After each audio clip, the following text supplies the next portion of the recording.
কিছু বিবাহিত পুরুষের চরিত্র নষ্ট হয় একমাত্র এবং শুধুমাত্র তার বউয়ের কারণে। আমার এই কথাগুলো শুনতে কিন্তু ভাই তিতা লাগবে, আপনারা পছন্দ করবেন না, কিন্তু কি করবো বলেন, সত্যি কথা।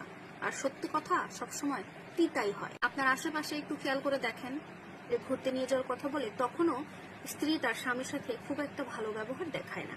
সবসময় কেমন যেন একটা বিরক্তি ভাব থাকে ওই স্ত্রীদের মধ্যে। সবসময় একটা জিনিসই বোঝাইতে চায়, এই সংসারে তার কথাই শেষ কথা, তার কথা অনুযায়ী, তার সিদ্ধান্ত অনুযায়ী সংসার চলবে, এটাই ওই স্ত্রীরা বোঝাইতে চায় সব সময়। আর সাধারণভাবে যে কোনো পুরুষ কিন্তু এই বিষয়গুলো পছন্দ করে না বা পছন্দ করবেও না। এখন একজন স্ত্রী হয়ে যদি তার স্বামীর সাথে সব সময় খারাপ আচরণ করে, মুখে মুখে তর্ক করে, তাকে অপমান করে, তুচ্ছ-তাচ্ছিল্য করে, অবহেলা করে, সময় না দেয়, তখন কিন্তু ধীরে ধীরে স্বামী তার স্ত্রীর ওপর থেকে মনটা তুলে নেবে, তার থেকে দূরত্ব বজায় শুরু করবে। যখন তার কাছ থেকে দূরত্ব তৈরি করে নেবে, তার উপর থেকে মনটা তুলে নেবে, তখন কিন্তু সে তার মানসিক শান্তি খুঁজতে থাকবে।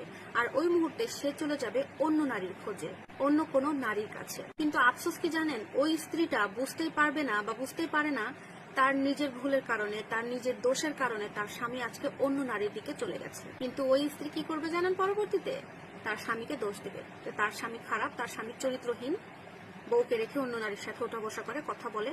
এভাবেই সেই তার স্বামীকে চরিত্রহীন সবার সামনে তুলে ধরবে। তো কোনোভাবে নিজের দোষটা ওই নারী বুঝতে পারবে না।